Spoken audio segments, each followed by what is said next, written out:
I feel like we're kind of witnessing like the death of the Hollywood action star. You know what? Fuck this. I'm going to over it. sell the property. I'm over it. As soon as it feels like an ad, we're like, I do not want to watch this. Dude, like, do you want to be this starving artist?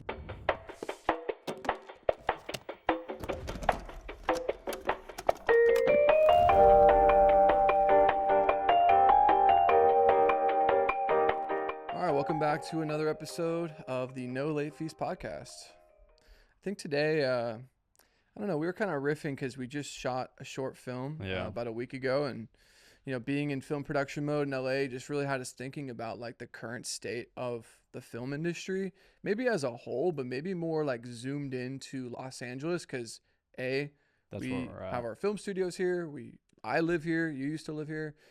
So yeah, maybe we can kind of just touch on that. And I think the disclaimer is I know we, are in the film industry, maybe not as much as certain vets who are like working every day, every weekend on like big shows and TV shows and stuff. But I think we're like 1 degree away because we do have the film studios. We still do work in production. So I think we have a unique perspective on like, at least like where the film industry is at in 2025. And yeah, I guess we could just kind of have a conversation about that. You know what I mean? Yeah, I mean, I was just talking about this with you. Like, obviously, these takes are our personal perceptions, and what we're going to say in this episode doesn't mean it's the truth or Bible or everyone's experience, but I feel like we can speak from experience, like you said, having the film studios and working in production, and just also having a lot of friends or colleagues who are in the industry. I can't tell you how many messages and or conversations that we've had with other industry people who have come through our studios, or that are location managers that rep our locations, or we're friends or 1 degree of separation, or we work on set and just talk about, oh yeah, how are things? And they tell us how things are going for them. Like it feels like there's just been an evaporation of opportunity, at least in LA. That's a good way of putting it. Like I just feel like personally when I'm back here now, currently in 2025, it feels, I don't want to use the word ghost town, but it feels like LA feels like a former shell of itself in terms of the film industry and the opportunity that used to be here. I know coming up in 2013, I don't know if you felt it, but like the energy here just felt so palpable in terms of just like productions that were happening here, and just the constant opportunity that was happening. And I know that's maybe because we're like more like really kind of entrenched in like trying to make a name for ourselves in the industry, and we're so like intertwined with different people and people that were like working and grinding, and now we kind of more like sit back, so to speak, with like running our film studios and working on Prism Lens FX and creating products, and then working on our own passion projects on the side. So we're not as like engrossed or ingrained in like the current, I guess, like crew and people like hustling and grinding in LA on productions. But yeah, just from conversations I've had, and just with the way the studio's booked now, and to like even the house, which I'm sure we'll touch on in a minute, the house that I bought here in LA a year and a half, close to 2 years ago, that like ultimately I just literally sold, and I'm moving out of, as of today, have moved out of. I think there's a lot to be said of like, it feels like the film industry is dying, or slowly dying. Yeah, and I guess to like zoom into LA initially, and then maybe we can like zoom out for the whole industry, right? Like when I first moved here in 2012, wow. Like I remember, I think this is like it's a two-pronged thing, because when I first moved here, I was just so like, wide-eyed, right? Like I wanted to be in LA. And I remember when I was going to school, I was applying to UCLA, USC, Chapman, but for 1 year, I was just going to like go to a community college, and I went to LACC, LA Community College, just to see if like LA was a good fit before like I sign up for like a 4-year university or whatever, or go to film school. And I remember when I was at LACC, the first week I was there was all these trucks lining the street, and I remember kind of like, oh, well, what's going on? Like I saw a little sign like, filming in progress, always sunny in Philadelphia. I was like, dude, what? Always Sunny in Philadelphia shooting at my school. And that was like the moment I was like, dude, I'm in the right place. I'm in LA. The school I'm going to is shooting a show that I watched. Like, this is so cool. I can't tell you the last time I've seen those trucks lining the streets. Like, I never see that. And maybe, who knows? Maybe they're all in Santa Monica. I don't really go to the west side that much. I'm more on the east side of LA. But at least where I drive, and I drive like 30 minutes each day to come down and check on the studios, come here, I never see those. Well, I think it's two things. I think it's more affordable to shoot outside California. So you have productions leaving and shooting outside the state and even outside this country. And then two, it has just slowed down and died a bit to where budgets have been cut. There's not as much production going on. So yeah, naturally there's also going to just be that decline of not as many productions happening. I just know even from our film studio side of things, like our locations that catered or have catered to typically in the past, like these bigger commercials or 12-hour music video days where, the studio would get $2,000, $2,500 day rate for a crew coming in, or an Adidas commercial that, 6 to 8K over a 2-3 day shoot. Like those, like that was pretty consistent. And that was like, don't happen anymore. And like, there's only a couple reasons of why that could be. Budgets are just in general cut and being slashed.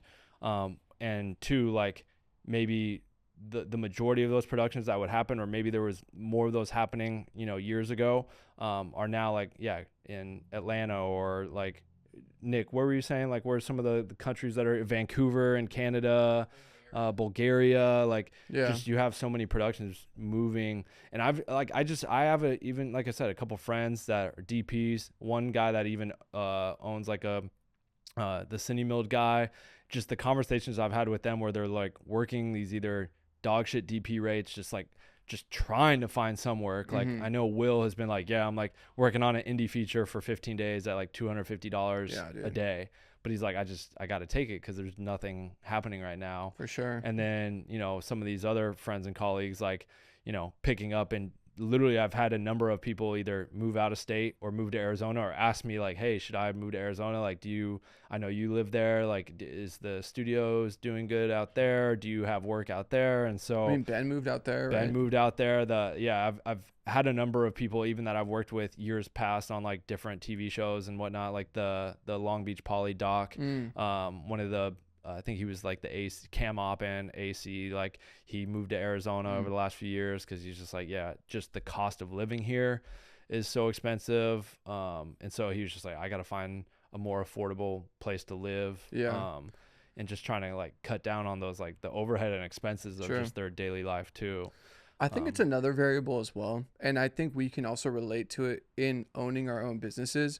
When we first started making products, we naturally made promo videos in the same way we would approach our films and commercial work, where we would rent monitors. I'd had my Steady, we got an AC, we shoot these anamorphic lenses, and we would shoot our promo videos for our website the same way we would approach our films. And like, we were kind of also mirroring a lot of other brands who shot commercials in 16:9 or 240. And that was a whole ecosystem that created these really high fidelity, high production value assets. And I feel like now I'm sure brands are looking at their bottom line and their P&Ls and the ways they can get stuff done. They're probably like, why do we need to spend all this money renting these or this huge studio stage in LA, all this crew? Let's just send this product to this influencer. We're going to get more reach, and they can film it on their phone. So I almost feel like the like schism, or like the break in terms of like vertical, has taken away the amount of work. So it's not even just moving to AZ, Atlanta, Bulgaria. It's sort of like the paradigm shift of like not necessarily needing these high fidelity 16:9 ads for commercials. We don't even, when we're coming out with new products over the last, I would say even 3-4 years, like we literally do not shoot like promo videos or commercials for our products. Like we literally do phone video reels. Our camera's rigged 90 degrees. Or our camera's rigged 90 degrees, and we do more like in studio little promo videos, almost like a UGC, talking about the product, showing B-roll. But we do not spend the money or budget to go shoot a commercial or promo video because there's just no ROI on it, because people are so used to being sold and know when they're being sold something, they just skip the ads, go through. Like they don't want to feel like they're being sold to. Like we've lived through that, and we're now in this era of just like people want to feel like they're watching a story, learning something organically, or finding out this new tip or trick, and then they'll buy into it. So like for us, even like the best performing stuff is literally just like iPhone BTS, and then like showing the result. There's like a whole thing about that, right? Because you made a good point. the second something feels like an ad, we almost have like a knee-jerk reaction. It's like, I don't want to see this right now. You know what I mean? Because I think Yeah. we grew up as kids where we literally, our favorite TV shows had ads in between the shows. So you'd be watching a 60-minute episode of American Idol or Survivor, and it'd be like 18 minutes of ads. So like, as like a youth, we know what an ad feels like. As soon as it feels like an ad, we're like, I do not want to watch this. And we live in a world where you can skip ads on YouTube, scroll past ads on Yeah. Instagram. So like, we just don't want to see ads. So I think even like if people can sniff out like a 16:9 thing that feels super polished, they're like, I don't even really want to watch this. I don't want to be sold something right now. Yeah. And like marketing has shifted to like, like assets that are vertical that are ads but feel organic. They call it Yeah. UGC, user generated content. So I guess all of a long way of zooming back out to the film industry, a whole like sector Yeah. is now vertical. You know what I mean? So like that used to be someone working on a proper commercial or a feature or Yeah. something. It doesn't exist. Or those budgets, that maybe the budgets are being slashed, but those budgets could also be being allocated towards not a film crew to film it, but to influencers that are just going to organically make content for their audience. That is where I think brands and companies are finding that their money is better spent, is giving that product or money to those people versus like a whole agency commercial production day, like where they're spending all this money to ultimately not get like a great ROI. So that whole sector's gone. But then I think even like in the music video world, just with like TikTok and shorts, YouTube shorts and Instagram, you have just even like the music artist sphere. I know like, I think Vic Mensa went on his Instagram not too long ago and was just talking about the struggles of being an artist right now and like just the way music pays and how hard it is to earn money as an artist. Like we used to watch music videos all the time, and you had the era when music videos were on TV and you had these big budgets, but like there was also less access to be able to go create your own content, music videos. Like you had to have a budget and a crew, but now anyone can make music, can make content and put their music. So now there's this oversaturation of just content and people constantly consuming. Like, so you spending all this money on a music video that someone's going to just like, it's going to pop up and like, scroll. It's like, it just doesn't make sense. And so I think even, I can't speak too much to the music artists, but I have friends that are music artists that are like, I know are struggling with like, how do I want to be seen as an artist and I want to get my ideas and make, music videos and stuff, but it's also just not worth my time or money. But like, that's also like, that's part of being a music artist. Like, I don't want to just make TikToks and I don't want to, but like, that's kind of what you have to do. Yeah. So it's like, but now you have that whole struggle with them, but now you have that sector of people who are like, music video directors or whatever, like also now having to battle with like, okay, do I just make short form pieces of content for artists now versus like music videos? Or I don't know. It's tough. And so I just have personally seen it over the years as someone who came up directing music videos myself, that kind of, I don't know if the right word's window, but that niche of like music videos getting like smaller and smaller and smaller, and like this need for like short form content getting larger and larger. And I'm like, dude, I don't want to like direct short form content for music artists. Like I'd rather build my own company and work on my own companies and brands and create the studios and work on my own like narrative projects and ideas. And I think that's where our focus, like coming up as music video directors and DPs, has like shifted. And now we don't do that stuff as much anymore. But I know work is hard to come by for a lot and I don't of know people. that I have like the answer either. I just think we're speaking to something that we're witnessing and we're seeing happen in real time. And I think for me, like where it really hit home is it's one thing to like see less grip trucks and vans on the streets and like, oh, like, where's the film production? And to hear on Instagram that things are slow in film school. And when I actually first moved to LA, there's this rental house I've been going to since I moved down here. Funny story. I literally went to this rental house. I literally looked where to rent lights because I had a big music video, and I walked in. It's called Wood Nickel. And they've taken care of me for years, like since I came down here. And it's giant warehouse, and they have C-stands for a couple bucks. Their prices literally on their website said they haven't changed since 1996. Like they are the most affordable, most economical rental house that you can think of, right? So knowing that, like you would think, okay, like no matter what's happening in LA, you'd think like the most affordable, most accessible one would be at least doing decent, right? We went in to rent a couple things for our short film, some stands. I think we got mostly grip gear. I walked in and all the lights are off. I was like, oh shit, is it even open today? And I walk up to the front, no one in there. One person, I was like, oh shoot, you guys having like power outages? And she was like, no, like it's just slow. Like we're keeping the lights off to like save electricity. And I was like, oh my gosh, like it's That's grim. like that. You know what I mean? Like, holy shit. It'd be one thing if you were like the creme de la creme, like every piece of gear is mint. It's like the more luxury one. If that one was feeling the pinch or the squeeze, I'd be like, that makes sense. Like they're the one that no one can really afford, like the premium one. This is the most like ubiquitous rental house Yeah. that everyone knows of. And I'm like, they're struggling, you know? And I'm like, damn, you know what I mean? So I'm sure if you're listening to this and you're in Atlanta, you could probably relate. There's probably that one rental house, that one fixture in the community that everyone goes to. And to see them really struggling, I'm like, that's just crazy. You know what I mean? What are the small things that could help bring life back to it? Is there anything at all, or are we just kind of on this constant downhill trajectory of like They need to ultimate like make it destruction? Like, easier to shoot in Los Angeles. You have to realize, and this is going to just be like a little film history, and I don't know, I always kind of enjoyed it. I might kind of butcher some of it, but the main reason, like a lot of filmmakers in the early like 20s during like the silent era or even sooner came to Los Angeles was because we had like amazing weather. And this is before you could have like big film lights. They would just shoot during natural light. They would literally build barns where they could like move and control the light by opening the skylight because the lighting and the weather is so great. So like from like a ecosystem world, like this is an amazing place to film. You Yeah. have the beach, in 2 hours you have the mountains, 2 hours north you have Death Valley, you have the desert. You could do anything here. right. And then there's also the ecosystem. You have all the studios, the rental houses, the crew, the gear. Everything is set to succeed.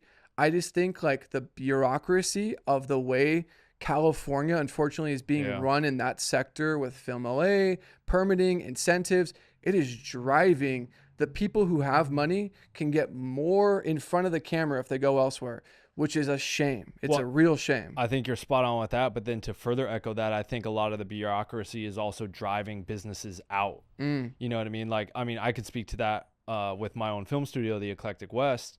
I had a 40-acre film ranch in Adelanto, 2 hour and a half, depending on where you're from, north of LA. And it got to a point where the local just government kept finding me for not, being The way it was zoned or something. commercial and wanting to get crews to get permits and and they kept like taxing me and finding me and doing these things. And they then gave me the steps of like, okay, you need to do this to get solidified here to run the, as a business, And like, while I would be trying to take those steps that they were feeding me, they would, a couple weeks later find me. And just like, it got so just frustrating. It became such a headache. I was just like, you know what? Fuck this. I'm going to sell the property. I'm over it. I've had the property for 5 years. I've shot a bunch of stuff here. It was home to over 500 productions.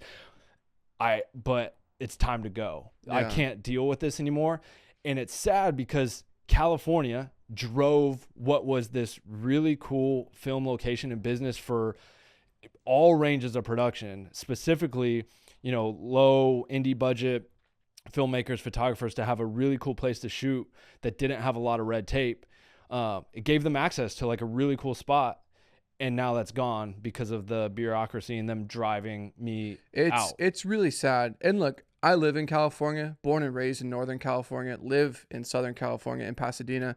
This isn't going to be a dunk fest on California. I think California is amazing. Yeah. I think the people who are in charge of at least the aspects of law or permitting that affect the creative industry need a wake up call. You know what I mean? Need to see the writing on the wall. Like I see on like Facebook Marketplace, people fire selling gear and just saying, hey, I never thought in a million years I'd be selling these lenses that I've spent my whole life curating. This one from this I got to sell them or I'm going to lose my house. And I read that, I'm like, holy shit. You know what I mean? It's like, that's insane. You know what I mean? Like, I don't know. Yeah, I don't know like what the solve is. It's just well, do you think these crazy. people in the government, like, and just some of these entities, like, they don't have any skin in the game, right? Or don't, like, there's no, they sit behind, look, I'm not like super knowledgeable on like a lot of the Sure. legalities behind all this and like the laws and whatnot, but to me it just feels like they don't have any skin in the game, and they just feel like they're doing what they, I don't even know, like they're just Yeah. doing what they think is right or whatever, but it's not, because they're not entrenched in it. And like even like to the whole film LA permitting thing, I know producer Patrick was like fighting hard on like just like their renewal of their It's just like contract auto with the renewed city, and without just like like a, yeah. just auto renewed. And film LA like is just it's not it's not conducive for bringing production and work to LA. Like it makes it very hard. I know even for our own short Yeah. film to book one location for my personally financed short film, to book that location, get the permitting, have the Film LA survey done, to get there was another fee attached onto You that. get to get a The lifeguard and a application, I had to get monitor. a lifeguard and a monitor, and then the actual fee to the location. Like I had to spend like 8 to 9 grand all in to go shoot at this location and get this permitted process It's to where I insane. could go shoot there. And like, dude, that was a personally financed thing. Like there goes so much of my budget, which hurts my pocket, but I also then have to scale back other crews like rates, like call in favors, like, hey man, like, Or just I cut don't crew positions. cut Like, dude, crew we can't positions afford entirely. this second grip you needed because I don't have budget it for went to that. Film LA. Yeah. You know what I mean? And those are like the little things that like, I don't know if they like realize like all of that, bureaucracy and all of those little things and all these little fees they're tacking on, like it just really hurt, opportunities and jobs for creatives and filmmakers. Yeah. And the permit application fee or whatever, like the price is the same no matter if you're like a film school student needing a permit Yeah. to shoot at our studio, or you're a Marvel studio shooting, in a, neighborhood or, For back sure. lot somewhere. So it's like, I don't know. It's crazy. And then obviously you have the dawn of just AI and Well, yeah, and I think I just saw like a headline. We follow the same guy, producer Patrick. He makes really cool like short form content that like breaks down what's going on in the industry, which is a cool way to like at least keep my finger on the pulse, because I'm not reading like Newsweek or Hollywood Reporter. It's cool to like just have a creator like get the news from them. And I think he just mentioned that Ted Sarandos, I think that's how you say his name, like one of the new films on Netflix like used AI. like generative AI to make a CGI thing, and he was just like, yeah, like this would have taken months. It took this AI a couple weeks and like way more affordable. Yeah. And then they play the clip, and I'm like, yeah, this literally looks like CGI. Like I don't know what was artifice. Like it looks, like how there's, Yeah. The Will Smith eating spaghetti. There's a level of jank that you're like, oh, okay, that's AI. I couldn't tell, so I was like, oh shit. Well, I think I saw something too. I don't know I think it was Kevin Feige or Feige, the Oh guy yeah, behind, how do you say I it? think Feige. Feige. Yeah. He was saying that on like the 3 of the last like kind of Marvel movies, I think it was Thunderbolts. I don't know if it was Deadpool and Wolverine. There was moments where I saw the article, and I could be butchering it, where they used AI in certain ways to help facilitate or undercut, like save money and keep their budgets lower. Because like obviously we've seen some of these movies, I think over the last few years, like these massive budgets, they hit theaters and they don't make their money and flop and have been failing really hard. Yeah. And he said there was like, I'd have to find it, and I could be butchering it, but that they were using AI to just like help keep the budget down, which obviously pulls money from CGI artists and stuff. But also like if people aren't going to see the movies and they aren't for sure. purchasing because of just the rising cost of everything, Yeah. like then they can't. I have a know. It's like, what prediction, is and the mind you, I solve? have to give credit where it's due. I follow these YouTubers who, funny enough, I think their studios down the street, like Corridor Digital guys, Yeah. and they do like a show called VFX Artists React, where every Saturday they like review VFX, and they had a funny episode recently where they're actually looking at the clip from the new Mission Impossible where Tom Cruise is hanging on the plane, Yeah. and they were saying like it's funny because the studios will even doctor the BTS and remove things to make it look like they did a really good job of explaining it, where like they're so gung-ho on letting you know that no CGI was Right, used that was practical. for the marketing, to the point where like they'll even like manipulate the behind the scenes footage to make it like, oh my god, no CGI. And it's like, I'm making a prediction. I feel like here pretty soon we're going to see in the marketing, no AI was used in this production, as a way to like garner like, oh wow, like how the same way no CGI gets butts and seats to see a movie, like damn, no CGI, I want to see Tom Cruise on an airplane. Boom, that's the marketing.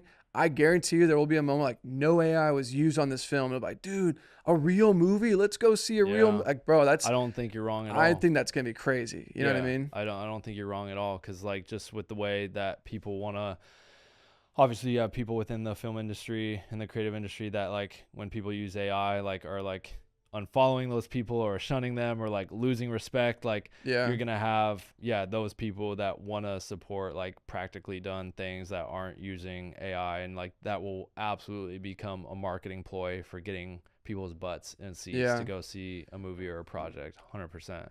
Honestly, I want to hear you finish that thought, but we got to thank today's sponsor, which is Prism Lens FX. We essentially make in-camera effects filters, prisms, handhelds. I mean, shoot, whatever you need to kind of get that little in-camera look you're going for. Obviously, you can come shop in store here in Los Angeles, or you can buy online at PrismLensFX.com. You can save 15% off your next order with code NLF15. No late fees 15. NLF15, 15% off your next order. Shout out to Prism Lens FX for sponsoring this podcast. And yeah, back to the episode. I've had like a sad realization, and it might just be because I'm a 90s kid. I feel like we're kind of witnessing like the death of the Hollywood action star, in the sense that like Tom Cruise in Mission Impossible, like I don't think there will be another person like him to do it like he's doing. Or you even see Brad Pitt in Formula One. Like these are the actors that I grew up watching, you know, like as I was a kid. Yeah. And it's like crazy because, you know, naturally they get older. They're both in their like 50s or 60s. I'm like, wow, like once they're gone, like who's really next up? I mean, I know there's the Tom Holland and Jacob Elordi, like the next generation of actors, but I'm like, I don't know. Like that's a big gap to fill. Like I feel like they are such prolific action movie stars that I'm like, are we witnessing sort of like the last great action movie with Mission Impossible? Or like, I don't know, like I was watching it recently this summer. I'm like, I don't think they're ever going to be able to do something like this. You know what I mean? I would agree. So what happens, question for you, what happens with theaters in 10, 15, 20 years? I think my hot take on theaters is theaters will they will be like amusement parks where when you want to go on a roller coaster and feel something, you go and ride the California Screamin' or go to a theme park to experience something like that. I think there will be large IMAX, huge theaters that play only a few showtimes a day of like the biggest movies. Right. And everything I else mean, there might be still little small boutique theaters where you can go catch a little A24 or a little artsy film that got like very limited distribution. But I mean, dude, I just think that's probably where they will exist, is when someone wants to experience the next Avengers movie or the next big action tentpole. Yeah. The movies I think will exist for that reason, but yeah, I don't know. I mean, I have a Regal near my house, and we have that like Regal Unlimited where we just pay, I think, like $25 and we can see as many movies as we want. So on like a random Wednesday, me and Jordan will be like, oh, let's just go see this movie. There's no one there. The parking lot's empty. The staff is just waiting around to like make someone popcorn. I'm like, dude, like how is this? So why do you think that is? Do you think we just have so much media that we're consuming on our phones and laptops now, just right at our disposal, that we just don't feel the need to go see a movie? Well, I Because think back then, when movies were huge, even, you know, prior to us even being kids, but us being kids, and movies were, I mean, you'd have to go wait in line for a full 24 hours to go see the, you know, Batman you Joker remember movie. that? I remember that. Like you literally had to go wait in line like the day prior, or like to go watch this movie, and you stood in line, midnight showing. Like, it was a big deal. It doesn't happen anymore. Yeah. And so like I just feel like, is there so much media right at our fingertips on our phones, laptops, iPads, etc., that we just don't even feel the need to go watch a movie? You know, I think it is that was too. the escape. Now we have the escape right here. True. I think another part of it is too, is given that the demand is less, they need to increase their prices to stay afloat. And then it gets more And expensive. I remember seeing on like X or Threads, a woman in the comments was like, I can't even really take my kids to go see a new Disney Pixar movie without it being like over $100. 4 tickets at $20 a piece, popcorn, $10, $15, Cokes, candy. I mean, $120 for a family of 3 or 4 people to get tickets on a Friday night and some food, popcorn, drinks. I mean, I think a lot Yeah. of parents who maybe are in some capacities, like that's a lot of money. $120 is a lot to go see a movie. Yeah. So Yeah. I think that's also like, yo, we'll just rent something on Amazon, or like, hey, we pay 20 a month for Netflix. We'll just queue something up there. Yeah. So it's kind of like the earlier part of our convo where like now the film industry and the commercial industry has like this like divergent path where short form content is occupying a larger space. I think in like the theater distribution route, there's other ways we can consume media where like that used to be the only place. You know what I mean? So, like, question for you then, like someone who's like a film student right now wanting to get into film and wants to pursue film, or maybe they're not even in college yet, or they just film interests them. Like, it's like, would you even recommend that as a career path in terms of like, Yeah, it's a good like question. find like right what am I trying to say, how am I trying to basically, like, I know there's a lot of people that get into film because they love it, but then there's a lot of people that obviously want to get into film because they love it, but they also like, cool, like this is how I'm going to make my living. Mm-hmm. Like, is it a sustainable, viable option to really make a living, like a I true think living in film, the modern solely film, not, you know what I mean? No, for Like, sure. I mean, you have to be open to being creative. And I think like a perfect example is Julian, someone we work with all the time. He's a cinematographer, he has a red camera, and he creates short form content. He makes reels, he works with brands, he has brands sponsor, give him gear. Like he is not just locked in on like I am a DP and I am nothing else. My website is curated. The old way a DP would kind of appear is they have a vibey Instagram, a Squarespace website with some stills. You hover over the still, boom, a Vimeo staff pick lands. You're like, dude, that's a DP. Wow, this guy's amazing. Now it's like you have to like have a few different like levers like that you can pull. your hand in a few different jars just to like because if you have to like make I'm sure he like makes income from like different things. We Yeah. hire him to make a reel for Prism, Nanlight's giving him lights, Hollyland's, so he's got like multiple things going. So I think a modern filmmaker coming up in the ranks has to be open to multiple revenue sources to really chase something that what normally you could just do that one thing, you have to actually do like quite a few Well, I things. know we were talking with BB, Brian Beckwith, BB the DP last night, and he was talking about how, he doesn't like really give a shit. He'll post what he wants to post. His reels and are he just funny. has like some really funny reels, and he was saying a buddy of his who is like that quintessential artsy DP Yeah. posted this reel and a trial reel that's kind of more of like this like silly like, just phone filmmaking whatever reel, not like this artsy piece of work or frames or whatever. And he said it has like a couple million views or whatever, and he won't make it public because of the optics of that, him posting that like reel that's like interesting. And it's like, dude, like, do you want to be this starving artist because you're worried about the optics? Who is the director of Anora? Sean Baker. Yeah. He like famously has like no money and he won an Academy Award. Like even him, like the guy who won all the Oscars last year is like this air quote like starving art. I mean, maybe by design, but I'm like, oh my God. Like I remember famously the winner of the best VFX for Life of Pi, they got on stage, they grabbed their award, and they're like, hey, by the way, we're closing our VFX shop because we don't have any money. Thanks for the award. And they like walked off stage. And everyone's like, what? I think it was called Rhythm and Hues or one of those. I might be butchering it, but it was like a what the F moment because you're like, they just won. Like, how could they be folding? And it just was a sign of like the implosion of certain parts of the industry. You know what I mean? Yeah. So, I mean, I feel like that's like, I want to give ourselves a little like credit and flowers. Like, I feel like we've always done a pretty good job of having our hand in different pockets and stuff, and have never like early on we like obviously like solely relied on just like DP directing and just being like straight up the quintessential like filmmaker coming out of film school, and then we kind of got a little dip or taste of like what earning other income still in the sphere of filmmaking but like outside of like having to actively work on set was like. And it was just like, oh wow, there's like something here. And that, I think that all started with like selling kind of our digital assets, which ultimately led to like our video guide and manual, which led to Tropic Color, then Prism, and the studios.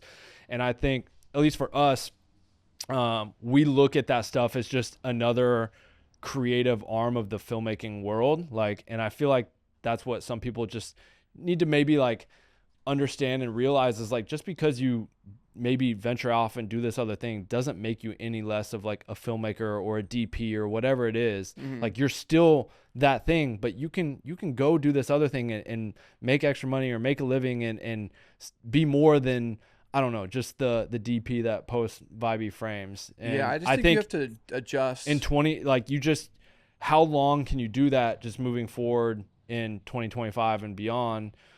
Just with obviously the downturn of, like, I would say if you were like not wanting to do that stuff, like, and post other stuff or venture into other things, like even like 6 years ago, 7 years ago, like, I get it. But now, if you're still holding on to like, no, like, I don't know. It just seems like it'd be, Yeah. uh, No, I mean, I really do need to share the story. I feel like when we were doing the creative entrepreneur stuff, we shared a lot of like our entrepreneurial like journey. But for people who maybe have never heard that story, like essentially in 2016, we had been like on a tear, just doing so many music videos. And you had on your like online store, it wasn't even Squarespace or Shopify. I think it was like Big yeah, Cartel, big cartel. had made this like video manual like, hey, here's my settings, this is what I do, oh by the way, this is my little trick, you change the frame rate to this.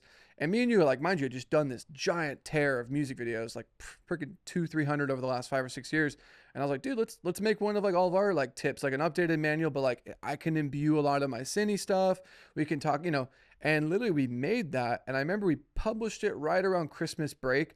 And I remember just over Christmas break, I'd be getting these like PayPal notifications from you. And mind you, it was a 20-80 split. And I remember you were like, bro, like I'm leveraging my audience. I'm down to collab, but like this is going to be it's my, Yeah. JOP manual. I was like, all right, cool, whatever. I'm not going to fight you on that. And even my 20% was like 500 one day, 1,000 another day. I thought it was a mistake. I was like, oh, shoot, did you mean to add that zero? And you're like, no, like this is your like cut. So I can't even imagine what your 80% of that was. Yeah. But that's when it was like a huge unlock. I was like, I'm not even working. I'm up here over Christmas visiting my family, which is historically a pretty slow time in the freelancer world. Like November through January is Right. like ghost town. I'm like getting these little 500. I'm like 500 is like a day rate low key, and I'm making that off of like a digital Just, sale. And then fast forward, like yesterday, for instance, like studios are booked. Like literally, I had Lodge, I had like several other bookings before we even arrived. Barracks was booked.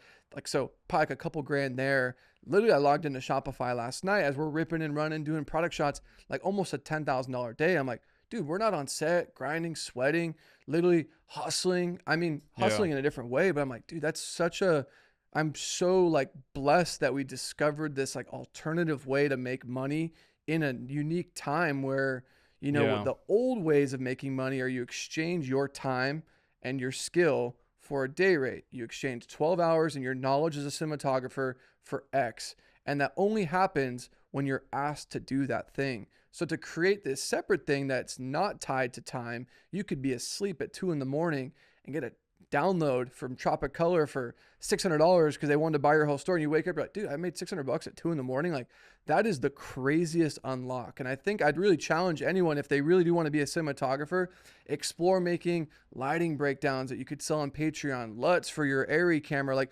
explore the e-commerce world around your skill set. That's like the way to really be, I feel like, a modern filmmaker is Yeah. be open to being a little entrepreneurial. And mind you, I didn't go to like business school. We just learned this shit, Yeah. on our own. You know what I mean? I think the So one thing I would just add to that, I mean, you're spot on, but the one thing I would add is just like, you need to do something if you're going to do that is completely that interests you, right? Like, it can't be like, I'm going to go start and build this random thing because I want to make some extra money yeah, on the like me side of making being a Lightroom filmmaker. presets is not. I don't know much about that. Like that would be out of my comfort zone. You know What what I we mean? did was took our knowledge, interests, and skill sets and built products, businesses, things that interest us, that completely like surrounded what we were doing. And it Exactly. wasn't like some random thing out of left field of like, oh, this is how I'm gonna make some extra money on the side.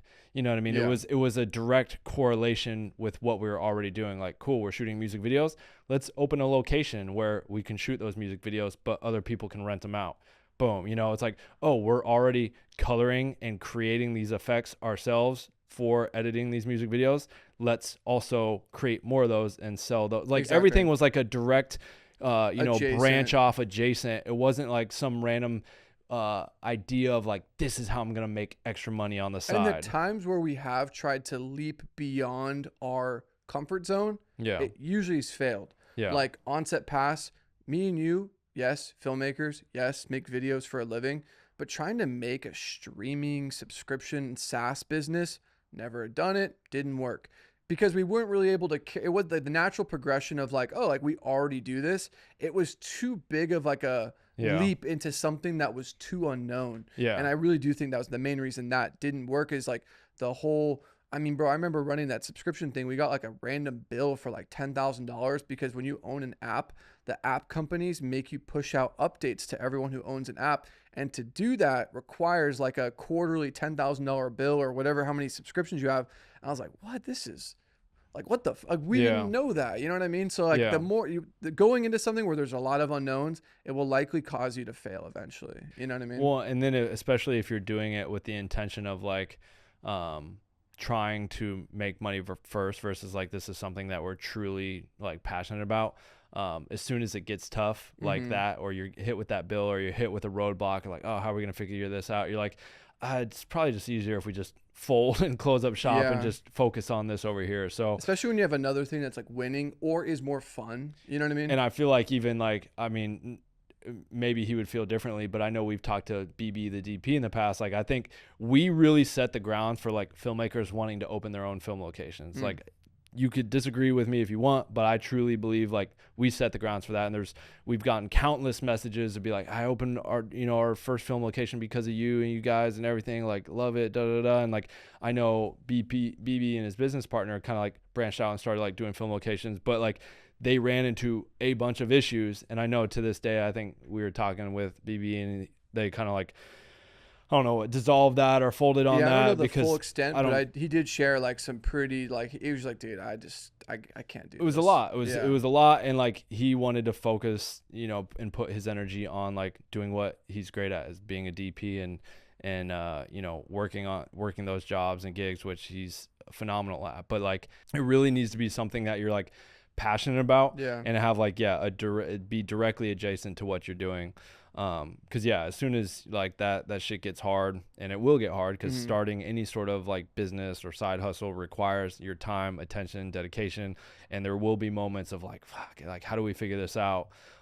If you're not truly passionate about it, like, it's going to be easy to just like give up on that thing. No, fold it's and be literally, like, I think I mentioned it in that other pod. It's the dip. Yeah. You're going up that line.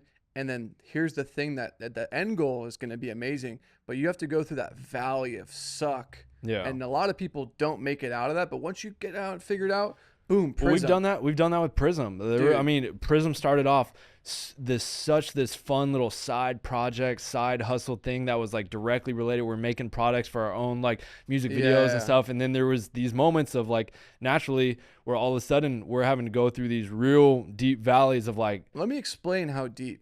There was a moment, bro, when I was doing the inventory where our current ledger that we had to pay our factory was like $270,000.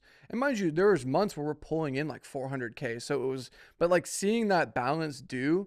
And then we had an agency, which we still probably should do a full episode about. We owed them an $18K a month retainer for them to run ads and do various tasks and stuff for us. And so it's like, when you just see those bills due, and I just remember we were kind of being grateful driving yesterday. I think we were in the car. I was like, bro, remember like at the top of the month where they're like, because Shopify will hold the funds for a few days. So like, if you had like a killer weekend, maybe you made like 20 or 30K, it won't like release to your like bank. And for 4 or 5 days. And I remember we would owe all these invoices at the first of the month, and it would always be like, yo, can't send it. Like, and now the invoice is recurring interest because it's not. And it was just like, dude, this sucks. Yeah. I do not want to do this. And I have to give Anna credit, our business manager. She was like, guys, I can do it. If you want to fold right now, we can figure that out. We can do chapter 11. We can close this. But I really do think if we can make these changes, and one of them was letting go of the agency, letting go of the old accounting people, I think we can weather this storm. And like, oh my God, thank God we did. You know what I mean? So I guess as a little whisper, or if you're doing your company and you're like, oh man, do I fold? there, sometimes the writing is on the wall, but Yeah. sometimes if you can just power through that little dip, there is something really great for you on the other side. You know Yeah. what I mean? So, No, I would agree but I guess to 100%. kind of land the plane, I know we started talking about movies, but naturally that's kind of what led us to open up our businesses, because I think we saw the The the writing on the changing wall. times and the need to diversify. And I really do think in 2025, like if you are hell bent on being a cinematographer, there's nothing wrong with that. Yeah. I just think you need to like know and accept that you may need to do some other things to support your interests, like if that's little side hustles or you know short form content around what you do. I mean, it's a different time. And You know what look, I mean? well, I would agree, but also like not every like to put everyone in that category. If you're a DP, like you need to like be on the side making short form content. Like Yeah, you don't like making true. content. You don't like being in front of the camera. So to ask you to do something like that Yeah, true. is like not it's just not feasible. It's not gonna happen. It's not gonna work, right? So like if that's not you, you just have to think, okay, well, what can I do? What am I comfortable with? Or at least, yeah, maybe try and find a business partner to partner with that like is good at those things That's a that good you're point, not you're actually. not capable of doing. But yeah, I think it is important just moving forward, like with the changing landscape in 2025, like as a filmmaker, content creator, or whatever. I would say more so specifically filmmaker, like Yeah, trying to identify yeah, what is that other thing that you enjoy doing that you can kind of put some effort into when work is slow, because like naturally there's going to be ebbs and flows, right? You might have be on a big job for 15 days, indie feature, or like you have a run of a couple music videos, but then you go a week or two without work. Like yeah. what is that other thing you're kind of working on in the background that really like interests you, that you could see maybe like long term wise like building and growing? Because I know even for us, like we've talked about it, I think years prior, like do we really want to be 50, 60, 70, like trying to like work on set shooting I things? know. Like I would love to, and I always knew, even going into like before I had kids, like I wanted to be present and a family man and be able to be at home with my kids and not have to go work these grueling days on set and not see them. And like how reverse engineering that, it's like we need to own our own companies Mm-hmm. where we can own and buy our own time. Like and so True. like having Prism and the studios and these other things allows us to like work on what we want to work on when we want to work on it. But sure, like as a business owner, you also have a lot more responsibilities and pressure on your shoulder. So it's like, dude, there's pros and cons to everything, Sure. right? Like you're just because you go and start your own thing doesn't mean life is going to be great. You're actually probably going to have a lot more Oh just yeah. like financial pressure on your shoulders of like keeping that thing afloat, but it does award you the freedom to like choose kind of like your own destiny, if you will. Exactly. It literally gives you the keys to success. Where like as a freelancer, sure, there's things you could be doing, cold outreach, DM, maybe updating your website and reel, but you are beholden to that phone ringing and picking it up and be like, hey, are you available? And like literally just staring at that phone and it's not ringing and it's a week and it's a month and it's like this really long period of time. It feels like you lack the agency. You lack, like, I hate not being in control Yeah. of my outcome, at least with a business. Nail on the head. I don't want anyone watching. It's like, oh, do they make it seem so easy? Oh my gosh, there's been so many times and many businesses that have folded and that have failed, but not because like it was just because I think we were also doing a little too much. Yeah. But at the same time, like at least with a business, if you put in an amount, you'll get something out, either good or bad. But at least you own that agency. You own that, like, I know if I do this and launch this product, it will do this. I know kind of how it'll the outcome. Yeah. Whereas a freelancer, it's like, oh my God, you're just sometimes beholden to so many other Yeah. variables beyond your control. You know what I mean? So, um, but Yeah. yeah, guys, I But appreciate the watch, the listen. I mean, we're having fun having these discussions and just being able to kind of like dig into our past and what we're currently invested in. I think the cool thing about No Late Fees is we are filmmakers.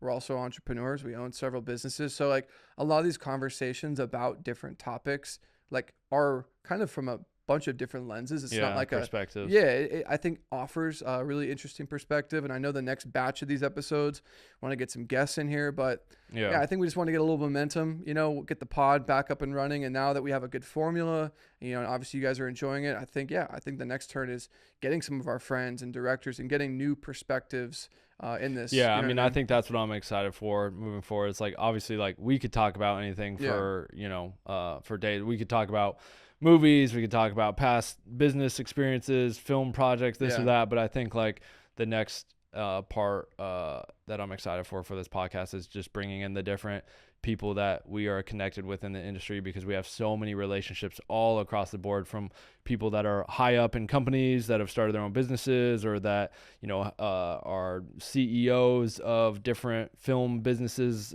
We have friends that are colorists, DPs, directors. Like we have people like just, I don't know. I think our network is very broad and wide Mm-hmm. across the board, of just like people that are filmmakers, people that are business owners, people that are both, Yeah. and just also people within the just creator economy in general that kind of like are filmmakers, creators, influencers. Yeah, I don't know. So I'm excited for that aspect of it. And yeah, I hope you guys are too. So it's not you guys always just listening to Tom and Jake just Yeah. riff and Even though talk I about. will admit, I do feel like we have like pretty good banter. Like I have listened to podcasts where it just feels so robotic, and it's like the benefit of being friends with you since like 2013 is like, bro, we've gone through so much shit. Yeah. Like we've experienced so much, done so much, companies, sets, movies. Like I don't know, like it just feels like.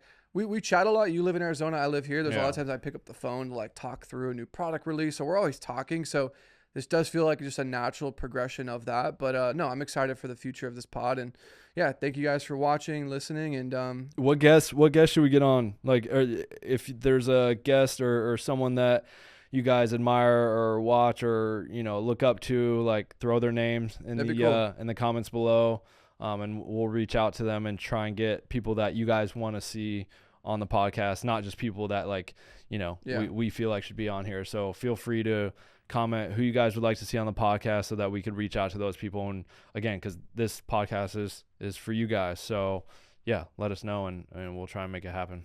Dope. See you guys on the next one. Peace.